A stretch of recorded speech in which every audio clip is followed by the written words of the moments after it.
কেমন আছেন সবাই?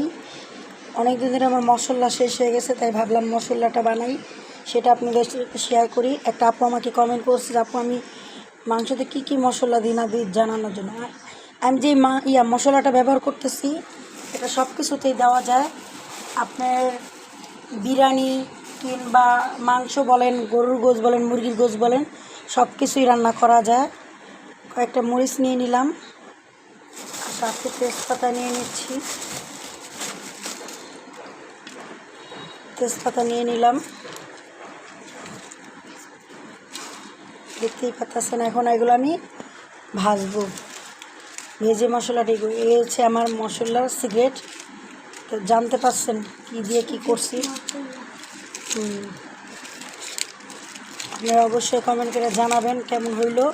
আর আমি কিন্তু এগুলো সব কিছু ইউজ করি, অন্তত হাঁসের মাংস তো আমি ইউজ করি।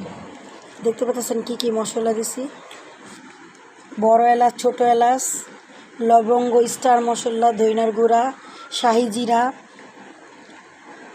গোমরিচ, জিরা, আপনার দেখতে পাচ্ছেন কালো এলাচ, সবই দেওয়া হয়েছে। দারচিনি, যে দারচিনি দেখা যাইতেছে। এই হচ্ছে আমার আজকের মতো ভিডিও।